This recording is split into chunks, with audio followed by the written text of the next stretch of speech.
Welcome, everyone. We'll give a couple more minutes for folks to join. Excited to have you here with us. Thank you. Welcome to new people joining. We're just waiting a couple more minutes.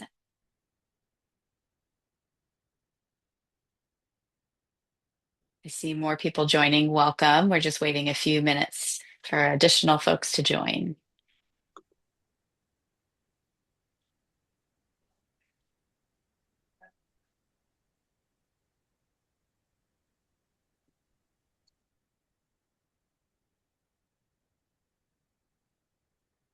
Welcome to the new folks that have joined. We're just waiting a few more minutes.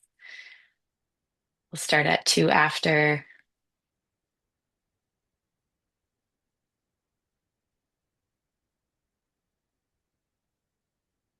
All right. I think that's a good place to start, and other folks can trickle in as we get going. But welcome, everyone. We have a packed 30 minutes. We're excited to talk about agentic commerce and how brands are investing and making sure that they show up in this new channel. So I'll just start off with an introduction. My name is Kimberly Shenk. I'm the co-founder and CEO of Novi. Quick on me, my background is in data science and AI. I studied at MIT. I was a data scientist, chief data scientist in the Air Force for a number of years, and have been in tech, leading data organizations at companies like Eventbrite, and other data science platform companies my entire career before starting Novi. So excited to bring that lens to the conversation, but I'm thrilled to have and be joined by Alastair, for this webinar, and I'll let you introduce yourself. Thanks, Kimberly. Great to join you here. My name's Alastair Dorward. I'm a CPG serial entrepreneur. Over the last 25 years, I've built brands, all of which are mission driven in the food, personal care, beauty, and household spaces. Um, Most recently, I've been the CEO of a household detergent brand called Drops. And in previous lives, I built the brand Method as the founding CEO. So have a background and passion for insurgent brands. And, Kimberly and I are neighbors here in the Bay Area. And we met for coffee about 6 months ago. And just had some really great conversations. Our backgrounds could not be more different. Kimberly's an incredible badass data scientist and entrepreneur. I'm a kind of CPG lifer, but the combination of these two has become really exciting and interesting, and we've built some great conversations. So thrilled to be with you here today. Yes, thank you for joining us. Can't wait. So, we're going to very quickly a one question poll.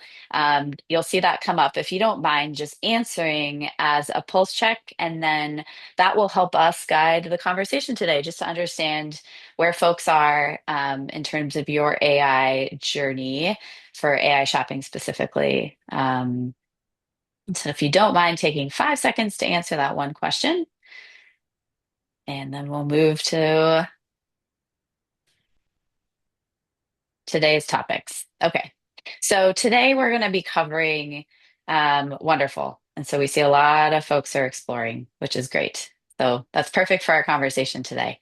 So today, what we are going to do is just share a little bit about um, what brands today, that what brands are doing today to win in AI, and then what you can do in order to make sure your products are being recommended and measure the impact of that. So, um, quick just context setting though for everyone, and I think we all kind of know this and look at the news every day, but most folks get surprised when they see this on a chart of the just compounding growth in terms of users going to ChatGPT, Gemini, Claude, Copilot, but using those as their starting point in discovery. And so, what's really important to note is obviously we're all keen on Gen Z and their usage of AI and starting their discovery journey, but also that just the growth that it's taking and the market share that it's taking from traditional search. And so we're seeing, even as a user, if you are using Google to continue doing your searches, you'll notice at the top of your screen, everything is going to AI mode and Gemini is the model being leveraged. And so this growth is happening exponentially. And most brands, though, have no idea if they're showing up in responses in this new world, how they're showing up, or how to influence that. And that's a lot of what we'll focus on the conversation today. But one data point that we like to show in terms of, even if this is the macro scene, if you were to look at your individual category that you care about, or one of the products that you care to make sure is showing up in different conversational contexts, um, even looking down at a granola bar category, which might seem niche, there's a high monthly volume that is only growing over time at the same rate as the slide previous, with a lot of opportunity today if you're investing. And so if you're not knowing if you show up, or you're not investing to show up in this volume of, almost 300,000 monthly searches for this just category, you're missing out on a significant amount of revenue. And so that's what we're typically talking to brands about and setting the stage of why to invest. So I'm always sort of nervous about hyperbole, but in my 25 years as a CPG entrepreneur, I think this is a generational shift that is occurring in how consumer brands need to go to market and build momentum. And it's fundamentally driven by what's happening in the world of search. So gone are the two keywords typed into Google. Now there's a completely different conversion funnel going in, and the language models have deep context, much richer context about each user's preferences and behaviors. And the results are, if you're looking for a wooden spatula, you jump straight to very specific examples and an opportunity to buy right away. And this is a shift that is just fundamental to the traditional conversion funnel that we've seen before. Yep. Kimberly, you have some data, I Yeah. think, on the sort of numbers of words in language models.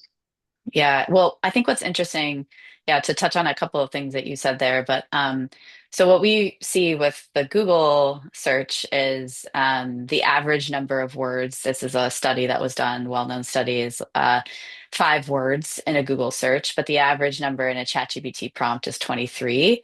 So what's interesting about that is, of course, it's much more complex. It's much more rich. There's a lot more information that the user is providing in those conversations. But to your point, about these LLMs and models learning about you, a lot of it is even more contextual than you would realize. You might not even write something into your prompt, but the LLM is going to use past data it's learned that you're values based, or you're vegan, or you have these different constraints, and infuse that into the answer. And so a lot of what we've thought about historically around keyword stuffing and chasing keywords in these really short Google searches is out the window. So that drives complexity. But I think number two, like you mentioned, you don't see anything about a brand here.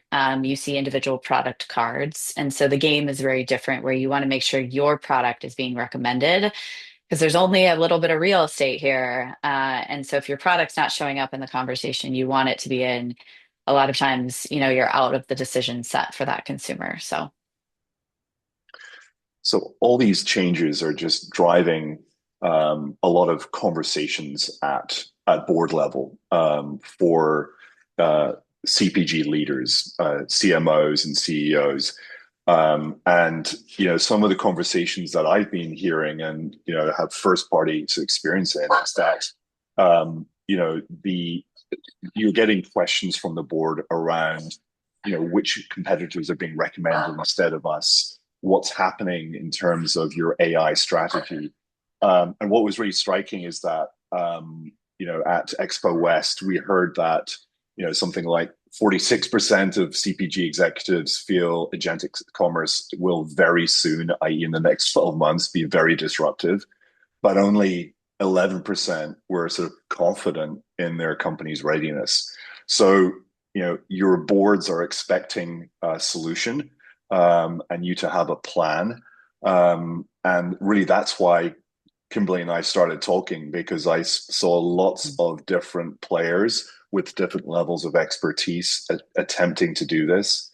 But I was sort of blown away by Novi's strength and expertise relative to CPG. So I think there's a couple of themes that really struck me as being areas of expertise. Yep. Yep. I do think it's very interesting too, just from that lens that you just provided, is that this is becoming a board conversation, largely because this is one of the most fundamental shifts that we've seen in purchase, commerce, consumer behavior, um, in my lifetime, especially Yeah. since e-commerce came online. So I do think that's interesting that it was a board-driven dynamic. And it's not a, hey, watch this like NFTs. Yeah. It's like you need to act now or Or you're what are you missing a doing huge about it? opportunity. Yeah. Yep. So I think the thing that we've seen, and maybe we can talk about this for a little bit and move into some real data, but there's two themes that maybe we'll talk about here. We've A lot of brands know that building authority and building brand visibility and building brand equity is really important. But I'm actually going to start on the right-hand side of the screen and talk about that shift to now being very product heavy. And so, we've invested and we were just at Shop Talk and we've seen a lot of brands talking about, well, I've invested in my brand equity. But where the LLM is looking and where it's making recommendations is at the product level. And most brands haven't invested in the work that needs to be done to make sure a product is showing up. And the LLM is going and looking at the attributes of that product and searching the internet to find data about whether that product meets the requirements of the consumer conversation that's happening. And so that's going to be the new forefront of how brands need to be thinking about their investment in showing up in these channels. And so we'll talk about that a little bit. But I think the other And that's piece of this is, go ahead. and that's a huge shift Yeah, for marketeers who have been yeah, brought up on it's all about brand awareness, brand engagement, brand loyalty. yeah, In this new reality, your brand is only as strong as the sum of your product strengths. yeah, And that's a massive shift that yeah. is took me a little while to get my head around. Yes, yes. Um, and in that vein, though, to get your products to be recommended, there are still authority factors that are really important once you get the attributes and the information right about your product. And this is where product level signals are really important, though. So think about things that you can attach to an individual product, like a review, a certification, validation. That when we talk about independent sources, this might be a wire cutter review or things of that nature, but very tied to the product and not necessarily the overall brand message or narrative. So yeah, there's some data on this. If you We've done studies independently, but then also we this has been corroborated by many third-party studies as well. If you want to go to the next slide, here is that the mission-driven brand, or the brand that has invested in their supply chain, the materials they're using, the way they manufacture, and even gone out and gotten credit for that, those brands are standing out at a much higher rate than brands that are using more just like optimized text or optimized content about their product specifically. And so what we're seeing is that, like a product certification, for example, is one of those signals of trust or authority, is driving a 7 times higher visibility than products that don't have those. And so think about not only the data about your product, but the different things that you can do to give third-party corroboration of the quality and authenticity and authority of your product. And that's been a very interesting learning as AI is taking off. And Kimberly, that's just so exciting for those of us in the community who are sort of mission-driven entrepreneurs, that all the Mhm. hard work that you've been putting into your certification, all the trust you've been building with your community, AI is giving you enormous respect. The language models are looking for that. Yeah. And for those folks who are skeptical about how AI can play a role in mission-driven brands, this is exactly how. and you've done the hard work. Time to get credit for it.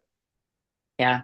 Well, and also what's interesting, I have a quick question for you on that note. As you've thought about making investment in something like certifications and the brands that you've been part of building in the past, like how you've thought about quantifying ROI or the business case for that, versus how you would think about that now. So I think in the past, it's almost been a leap of faith that it's the right thing to do. Hmm. But these certifications, take a lot of investment and time. And I was talking to a lot of folks, say at B Corp world, which is such a great certification. It takes a lot to invest in that. But if you can actually show there's an ROI based on agentic search being accelerated by that investment, then it becomes a much easier conversation. It goes from just it's the right thing to do to something that really pays off, and that's a Yeah. even stronger argument at the board level. Yeah. There's a great question that just came in around what exactly do we consider to be a mission-driven brand? Um, I think the thing that we usually talk about is of the past, you could build any sort of product or brand and go win on the internet by just stuffing a bunch of keywords that you know are commercially competitive. Today, that doesn't fly because you actually have to have a third party validation or authority or a trust signal that this product is differentiated for whatever reason it's differentiated. And um, product certifications are one way to do that, but a mission driven brand has that intrinsic, I did something different and I invested in that. And I've authentically achieved that in the product that I've developed, as how we've been thinking about that. And I can talk about it in a way that AI is going to recognize. And often the mission comes from the founder's personal passion Hmm. and dissatisfaction with the status quo of the category, and a zeal and a drive to create change, and then to establish proof point in that through third party certifications. That's the trust signal that supports the founder's mission. Yep. So the other concept here, which I think is very interesting, and we see this even now as brands are getting more sophisticated and saying, "Oh, I'm looking at my brand visibility and my share of voice, and I look to be showing up well." But what then they're frustrated by is, "But why are my products not being recommended in these AI conversations?" And so, what is the piece of this that you have to be thinking about is that AI is not evaluating your brand, it's evaluating your product first and foremost. And so, are you showing up? Is your product being recognized by the LLM as something that is relevant to the conversation and has the attributes that are necessary to be part of the selection set? Then, if you're a part of the selection set, which could be 100 products that are relevant to this conversation, what then is going to happen is that it's going to use brand to determine, or authority or other signals to determine which one is the most trustworthy brand that should be ranked higher and that should be showing up um, in the recommendation. And so what we typically see is that brands don't realize they need to make the product data investment first before then leaning into to brand authority. And it looks like another question just came in. What do you think about wiki pages and Reddit to drive trust? Great question. We get this quite frequently. So there's a couple of different things that are very important. Reddit is still a very important uh, third party place, and it depends on the category of conversation. Actually, if we go to the next slide, we'll start talking about this in a second. But the category of the conversation that you want to be winning in. And so, for example, if you want to win in granola bars versus if you want to win in socks, those are two very different conversations. And so, where the LLM is going to go and look for information and go and look for authority is going to be very different. It will likely still look for Reddit, maybe not for granola bars, maybe there's some subreddits that are really influential. I think the other component here, though, that's really important is that um, the a lot lot of the misconception around upvotes and how prominent the Reddit thread is not influential at all. There's a lot of very, very tiny little, esoteric Reddit threads that the LLM will leverage as a citation or influence in its answer. And that's largely because the LLM is not going out and looking at how popular an answer is. It's going out and looking for data on the internet to understand, is there something that can help me answer this question in my search? And so wiki pages in Reddit are very important, but it's important to understand what the LLM is looking for so you can design your strategy appropriately. If we want to go to the category slide next, I think this will bring some of it to life, and then I'll address the question that came in on the channel just now. But what we're seeing is that the structured information, kind of like I've been honing in on, is so important that if you haven't been focusing in on it just yet, which most brands haven't put that much effort into it because it hasn't been necessary, you might find that you're not even winning in the conversations that you hope to be winning in.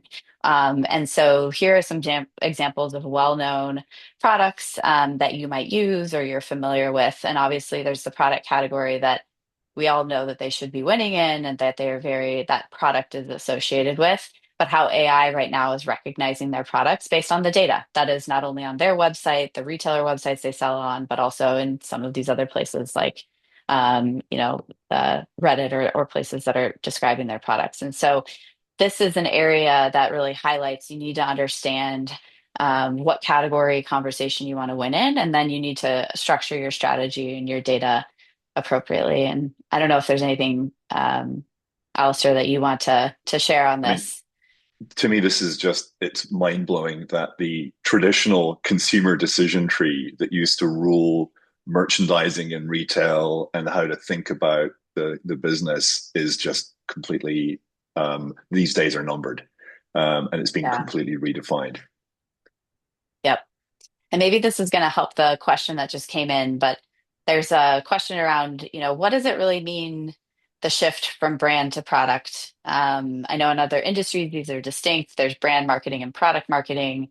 But for a CPG company, brand marketing is product marketing. And so, yes, the question is this a reference to specific product benefits and leaning into functional attributes over emotional benefits? That's exactly what it is. So the key Yeah. takeaway here is there is I would say we talk about there's the romance copy and the romance component of what we've done before. And then there's very concrete, distinct information that you need to be talking the attributes about your product, but in very technical ways, like in your data website schema and the back end of your code and the catalog feeds you're sending to retailers that you really have to focus getting right in order for the LLM to know that your product is relevant.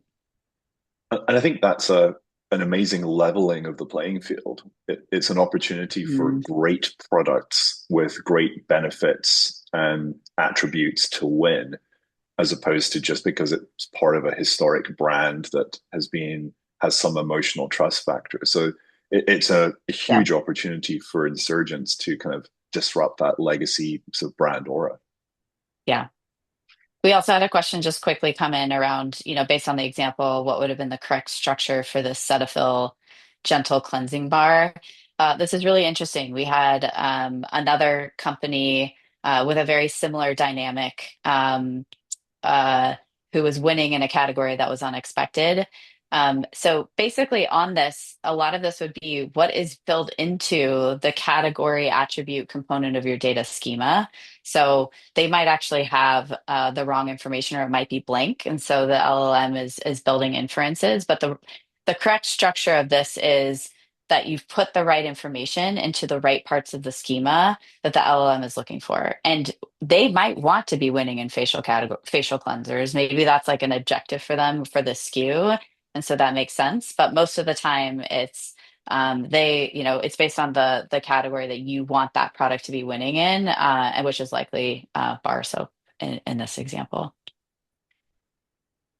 So when evaluating kind of the different resources to help a brand with this new frontier of agentic commerce, I was sort of thinking about, a construct where the language models are starting to take the center stage at the center of the triangle.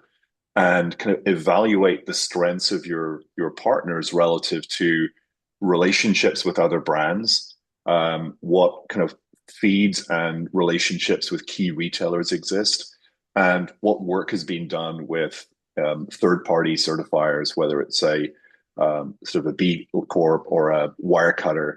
And I think what I was so impressed with Novi is just the depth that has been established and the expertise that has been built up across each of these nodes.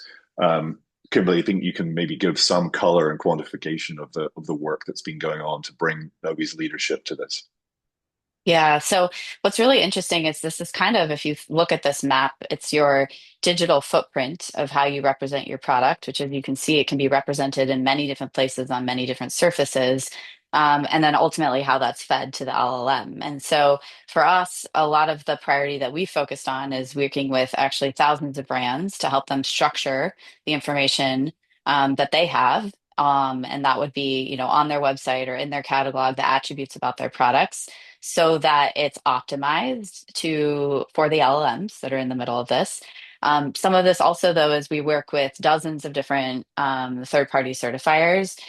This isn't you can't scrape this information accurately from the internet. This is direct integrations with them to map their data and that information into not only certification, but very meaningful attributes that are then fed directly to these LLMs through partnerships that we have, or are also leveraged to be enriched into the merchant's own data or the retailer and marketplace feeds. And so we work with dozens of retailers as well, Target, Ulta, Sephora, Macy's, but we're infusing their data feeds with not only brand optimized information, but also data from certifiers and third party reviews of that nature so that not only are you showing up in LLMs, but your data is being represented properly at a retailer so that they are helping to get your product recommended as well. And then, of course, retailers, they have their own problem where they want to be recommended as a place to buy. And so they Mhm. want to make sure that their feed is full of enriched information and Yeah. that brands are filling it out properly. So it is a very interesting, everybody is leaning on each other ecosystem. And Kimberly, the more I hear and learn about Novi, it's like, oh my God, there's more strength than I hadn't realized there. There's so much depth to the proposition. Yeah. So how do you leverage all of this properly, which then gets you to measurement because none of this is valuable if you're not able to track it. And so one of the things that we focus on heavily at Novi is helping you understand how to track the investment that you're making and the activities that you're doing. And there's really two phases. And so the first is as you're making website updates, as you're making attribute updates, as you're feeding that into the different places you sell your products, there's the is the product being cited? It's really like the impression metric. Is the LLM finding your product on the internet and using it in either the citation of the answer or the mention? And so we, start with this measurement because we want to see that up and to the right as you're making changes. But none of that is valuable if it's not actually driving meaningful business. And so then what we're doing is very focused on this closed loop measurement. So traffic comes in the form of referral from an AI model directly. We see brands, the before and after lift in organic search.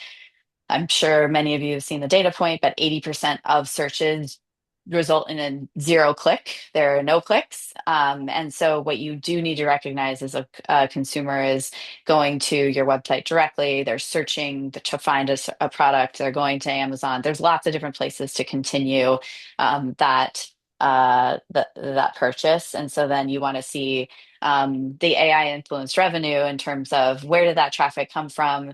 Are there lifts in traffic before and after? The other part of this is conversion rate, which is really interesting as well. So, Yeah. And I think the key is this closed loop concept where yeah, optimization leads to revenue and the continuous virtuous circle of learning around that. That's just yeah, fundamental to this yeah. whole ecosystem. So I know we're coming up on time, and we're happy to share out slides to the group. But brands are doing all these things in AI, and We are partnering with them and would be happy to give you a sense of where you stand and how to stand out. If you want a demo, please reach out.